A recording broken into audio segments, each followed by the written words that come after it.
Nesta hora cabe a mim trazer uma reflexão, pensar um pouco naquilo que Deus tem reservado, que Deus tem preparado para nós. E eu quero então convidar você a abrir, vai ser projetado também, no Salmo 42. É um salmo muito importante, muito rico em todos os seus significados, mas nós vamos nos ater apenas a 2 versículos. A 2 versículos apenas. O versículo 3 e o versículo 10 deste salmo tão profundo. Há uma razão por que destacar apenas esses 2 versículos. Eles estão falando de uma experiência dolorosa, de um questionamento racional e espiritual ao mesmo tempo. O salmista diz: as minhas lágrimas têm sido o meu alimento dia e noite, enquanto me dizem continuamente: o teu Deus, onde está? O versículo 10 diz: esmigalham-se-me os ossos, quando os meus adversários me insultam, dizendo, todos juntos: o teu Deus, onde está? Esta pergunta ela é feita em várias ocasiões da vida, principalmente por pessoas que nos circundam, que estão ao nosso redor. Pessoas que, querendo tirar a legitimidade da nossa vida, da nossa fé, desprezam, duvidam, escarnecem da nossa comunhão e da nossa dependência e fé de Deus. E quando algo difícil acontece na vida de um crente fervoroso, de alguém que busca Deus, normalmente esta frase vem ao nosso ouvido.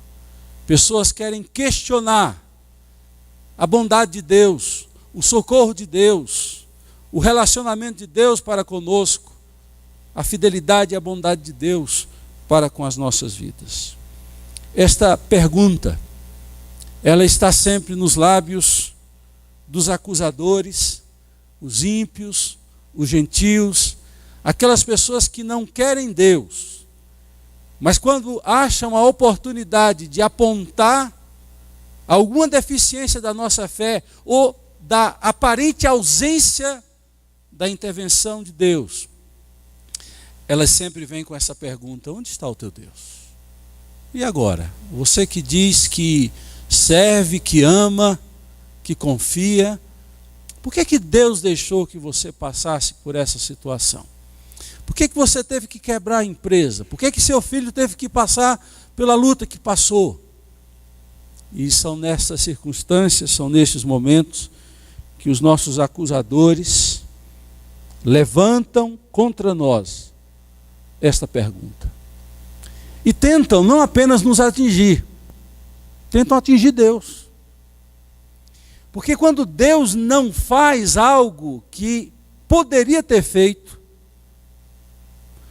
eles estão dizendo: o Deus, ele não é poderoso para fazer, o Deus não é bom para fazer. Colocam em xeque, em dúvida, a bondade e a fidelidade de Deus. E a pergunta sempre vem: onde está o teu Deus? Que permitiu que você adoecesse, que permitiu que você passasse por isso. Questionam a nossa forma de pregar quando nós falamos do amor e da salvação revelada em Jesus. Questionam a fidelidade e a bondade de Deus. Essa é a primeira forma que esta pergunta vem aos nossos ouvidos, por meio de lábios de pessoas que não temem, não amam, não querem Deus, mas que encontram em algum momento uma oportunidade para perguntar: cadê esse Deus que você prega? Em segundo lugar, esta pergunta também está nos lábios do diabo, o nosso acusador.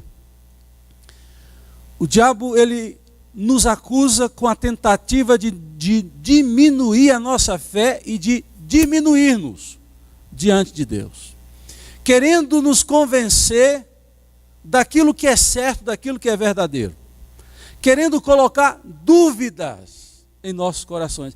Essa tem sido a melhor e a mais eficiente arma do diabo.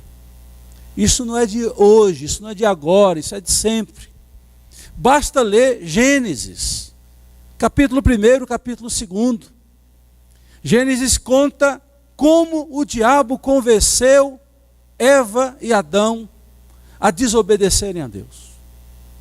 E a arma principal foi a dúvida.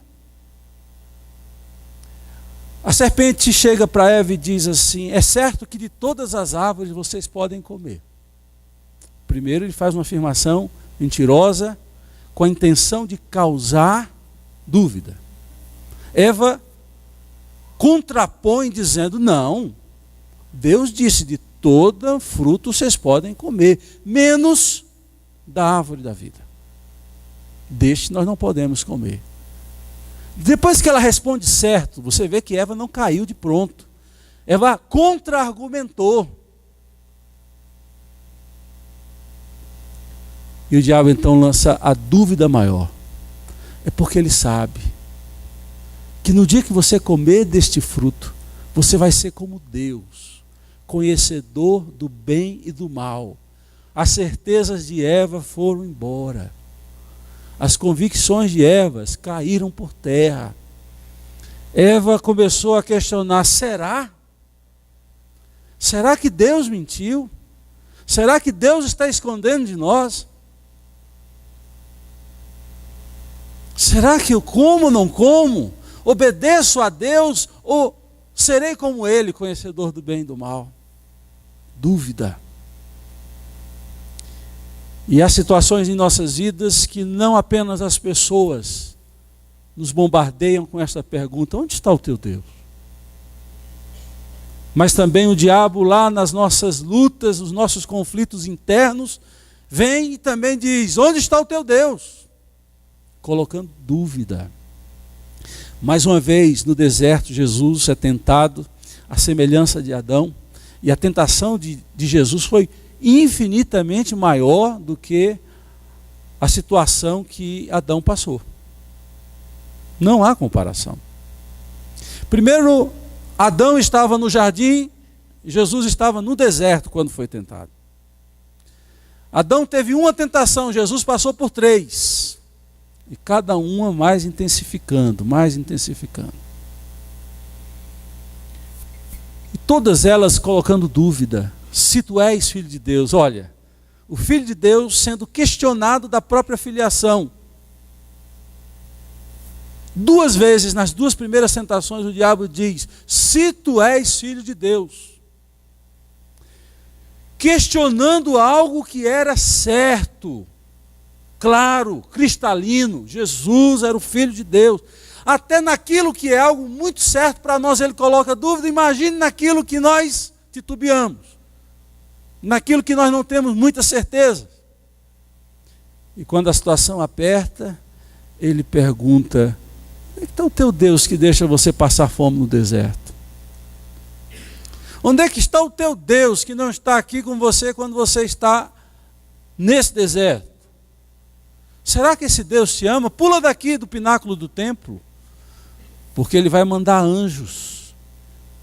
Certamente todas as tentações causavam uma interrogação enorme na mente e no coração de Jesus, como também nos nossos, muitas vezes, em muitas situações e circunstâncias. A questão toda, queridos, é que sempre vem a pergunta do homem, do diabo: onde está o teu Deus? Mas há uma terceira fonte de onde essa pergunta também surge, e esta é mais preocupante. Conquanto que o diabo fale, conquanto que o homem nos acuse: onde está o teu Deus? Mas quando nós somos os autores o autor desta pergunta, aí a vaca foi para o brejo há muito tempo. Quando esta pergunta sai dos nossos lábios, quando nós somos os autores desta pergunta: onde está o meu Deus? Em momentos de revolta, de incompreensões da nossa parte, por não ter a visão do que está por trás da montanha, por talvez não estar aguentando mais a dor e a necessidade. Imprudentemente, nós lançamos ao vento a pergunta: onde está Deus na minha vida? Precipitadamente gritamos: Deus, onde estás? Meus queridos, esta é uma tentação terrível, que em algum momento da nossa vida nós podemos passar ou estamos passando. Por não entender os métodos de Deus, os caminhos de Deus, a forma de Deus agir e fazer, nós podemos muitas vezes dar ouvidos ao diabo, ao homem, e ser agentes dessa pergunta: Deus, onde o Senhor está? Porque não entendemos o silêncio de Deus e não entendemos o porquê Deus permitir certas coisas em nossas vidas. Vigie, cuidado, para que esta pergunta não esteja nos seus lábios. Porque no dia que esta pergunta estiver nos seus lábios, e você for autor dela, você está no caminho da derrota, da falência e de perder o maior bem, que é a fé, a confiança em Deus. O grande problema nosso é de não confiar perfeitamente em Deus. Confiança é um relacionamento de intimidade, é uma relação de profunda dependência.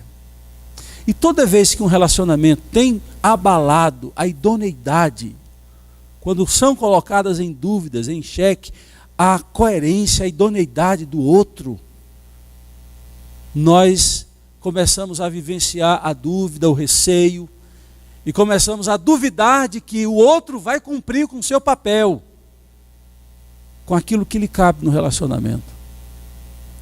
E olha aqui uma coisa que eu quero dizer para você: nós estamos sempre em xeques nesse relacionamento. Deus jamais. Você que está em xeque, você que não corresponde, nós não correspondemos.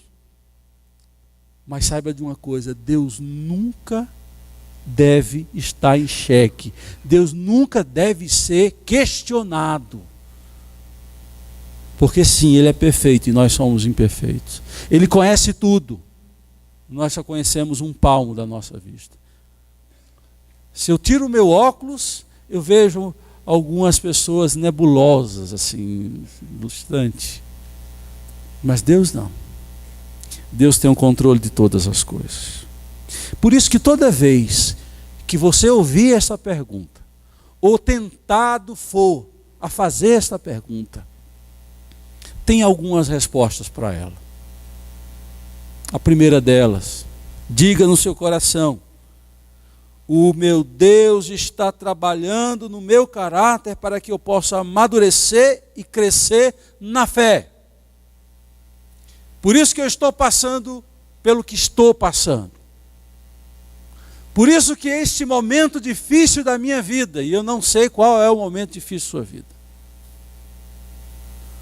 Todas as coisas, de fato, contribuem para o bem, para que eu possa amadurecer, para que eu possa crescer. Quando a gente entende isto, tudo muda.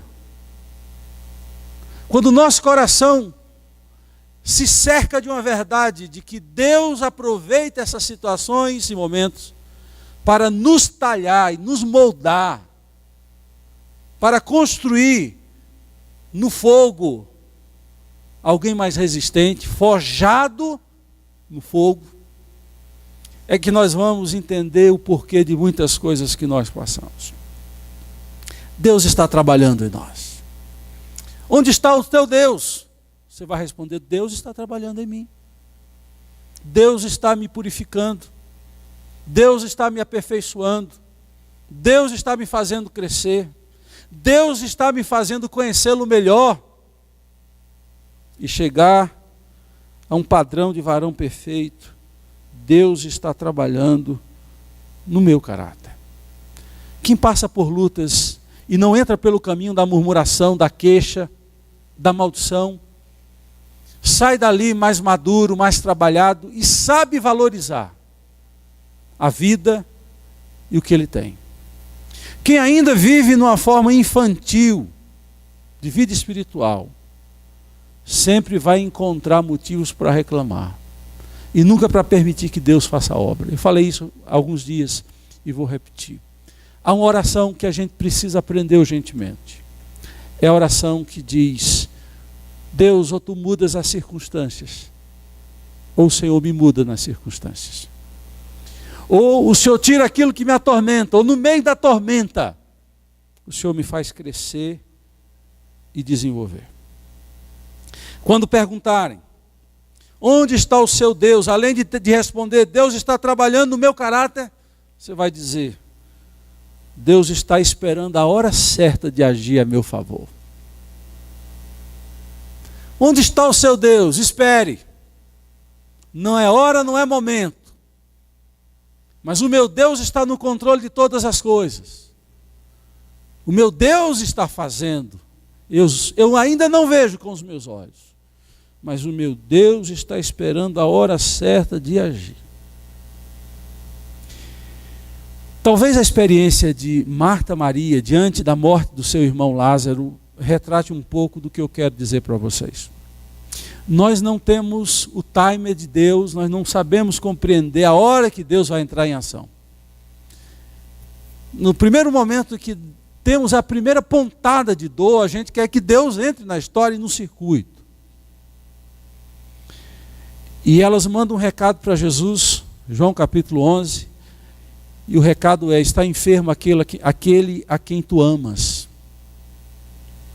O recado foi dado, Jesus recebe o recado, e quando ele recebeu o recado porque não tinha e-mail nem WhatsApp naquela época, senão seria ou e-mail ou WhatsApp. E Jesus se demora 4 dias, é o tempo que Lázaro morre e fede no túmulo, se decompondo. E aquelas 2 irmãs, sem entender o porquê, começam a conversar, e as 2 têm um discurso único e pronto, um discurso ressentido, um discurso amargurado, porque não entendiam, porque Deus não agiu na hora certa. Quando Jesus se aproxima de Betânia, diz a palavra que Marta vai primeiro. E Marta, quando encontra Jesus, ela tinha na boca o ácido certo. Ela diz para Jesus: se o Senhor estiveras aqui, meu irmão não teria morrido. Veja a carga, o volume de ressentimento no coração dessa mulher. Se o Senhor estiveras aqui, meu irmão não teria morrido. Em outras palavras, por que o Senhor não veio? Por que o Senhor deixou que isso acontecesse? Por que o Senhor fez assim? Aí ele manda chamar Maria, e Maria vem. Maria é mais branda, mais mansa. E quando Maria chega, o mesmo discurso, o mesmo ressentimento, diz Maria para Jesus: se o Senhor estiveras aqui, meu irmão não teria morrido. Como é que o Senhor faz isso comigo? Como é que o Senhor deixou? Ela pensou que o tempo era na hora da doença. Para Deus era na hora da morte, era depois da morte. Se a gente for usar um pouco da lógica de Deus, para Deus a glória de uma cura é menor do que a glória de uma ressurreição. Para Deus, a hora dele agir e entrar em ação era quando aquele homem estivesse morto, e não somente morto, quando ele estivesse podre. Quando o homem dissesse: não tem mais jeito. Só que nós não aguentamos muito isso. A gente acha que a hora certa é antes da morte. É antes da coisa complicar mais ainda.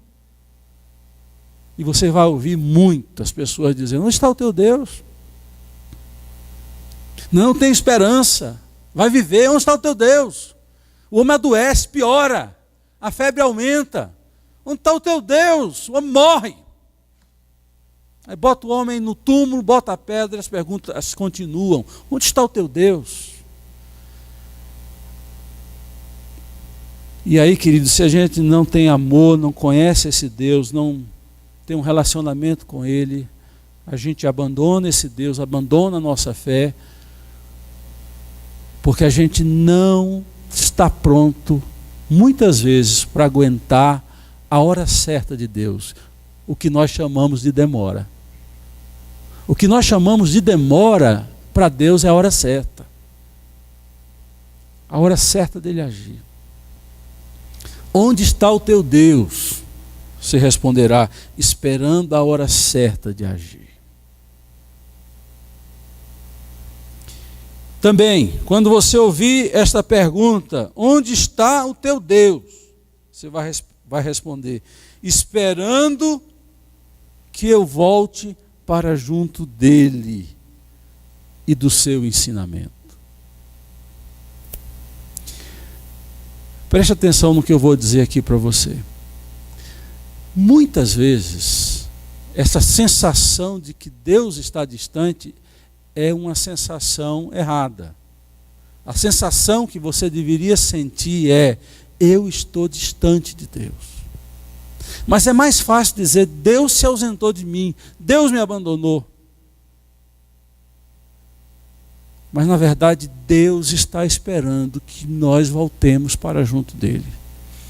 Todos aqui já ouviram falar da parábola do filho pródigo.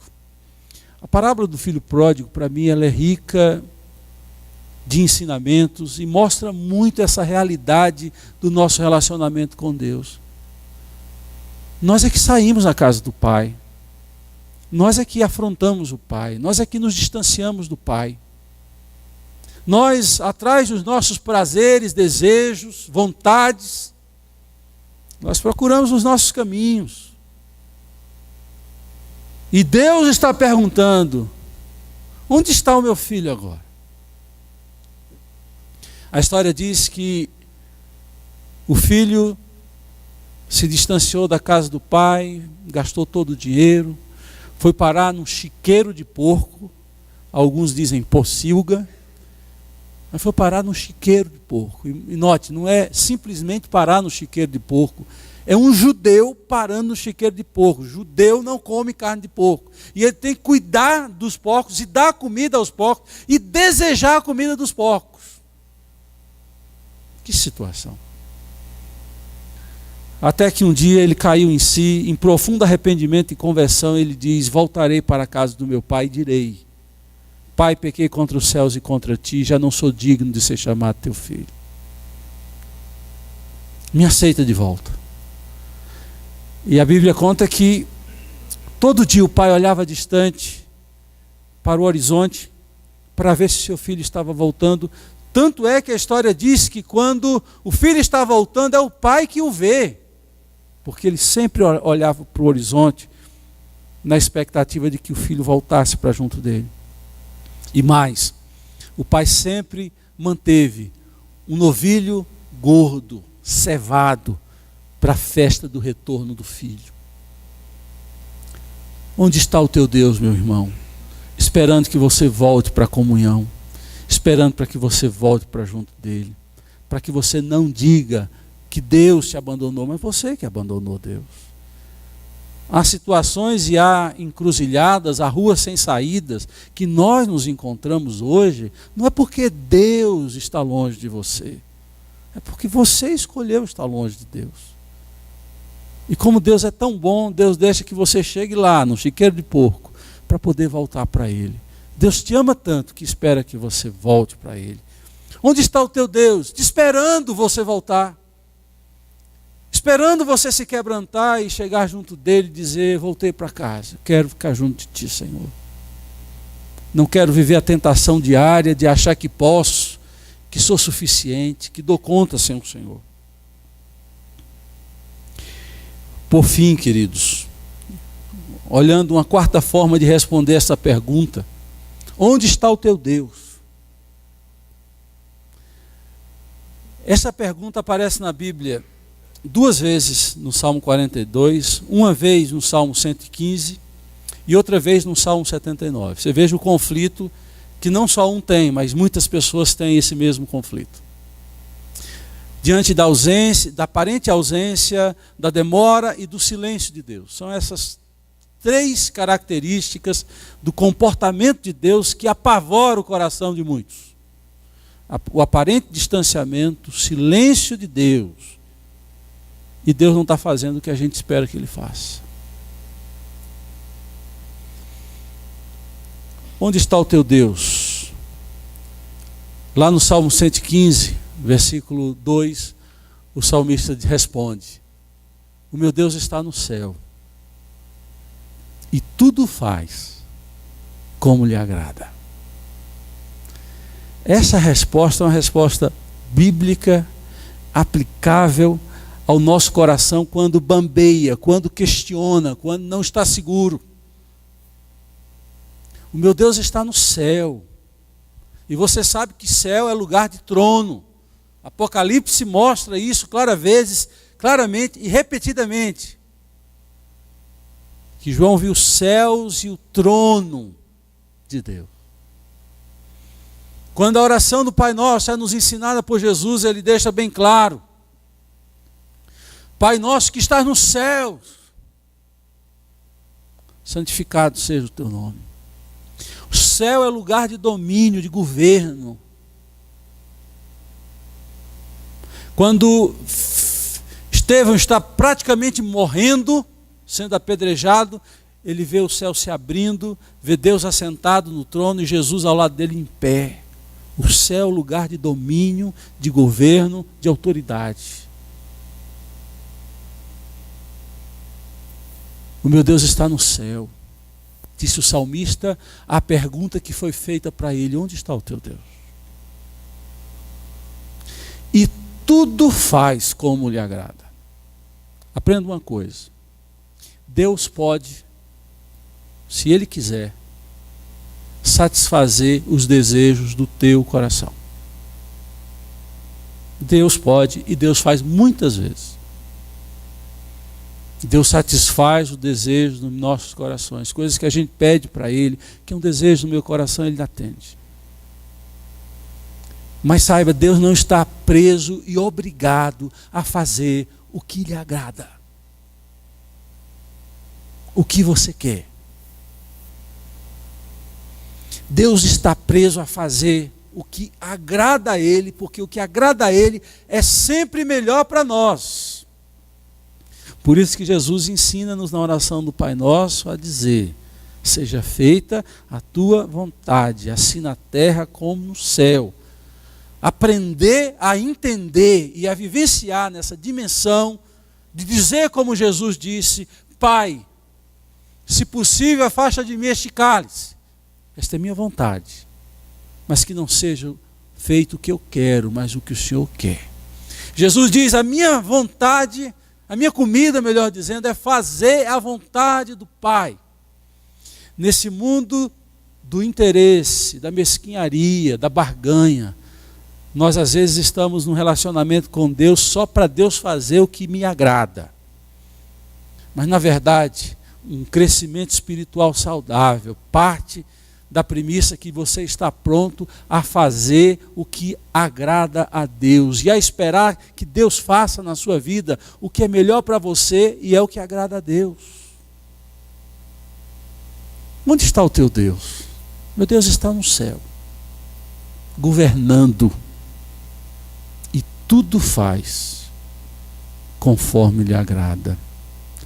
E quando nós sabemos que a vontade de Deus é santa, boa, perfeita, o nosso coração se aquieta, descansa. Nós fazemos calar e sossegar nossa alma, porque Ele sabe o que está fazendo.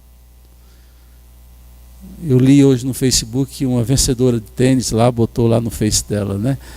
Deus está no controle e sabe o que está fazendo. Se a gente entender isso, a gente não vai ficar com medo de passar por situações difíceis na vida.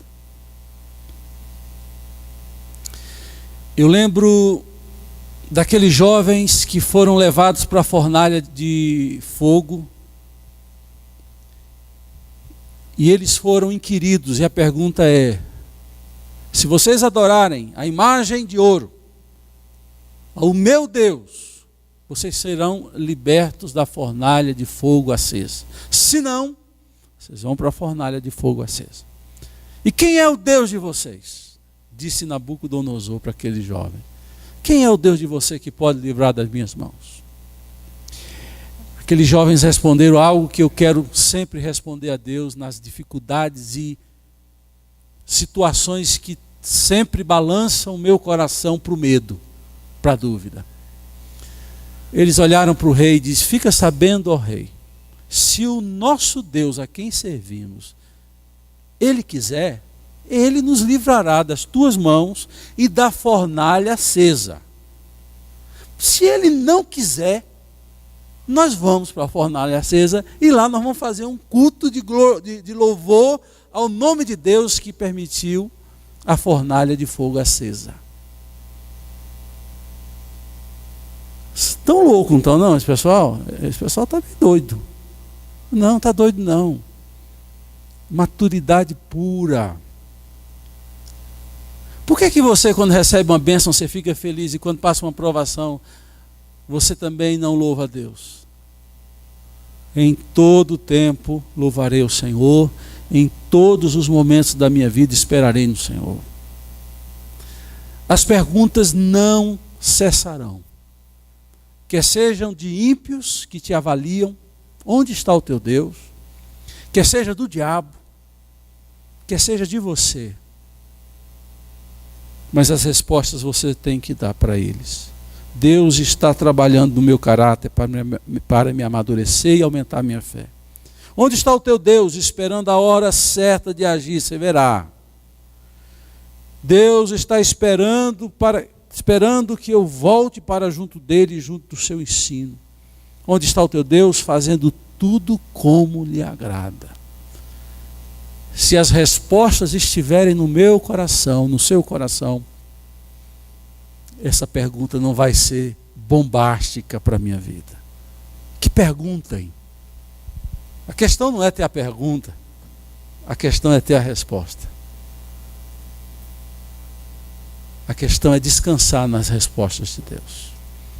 Que Ele nos alcance nesta noite e que cada coração saia resoluto, confiante de que Ele está no controle de todas as coisas, está no céu e tudo faz. Eita, vocês estão devagar demais. Meu Deus está no céu e tudo faz como lhe agrada. Que Deus aplique essas palavras ao nosso coração. Vamos orar? Feche o seu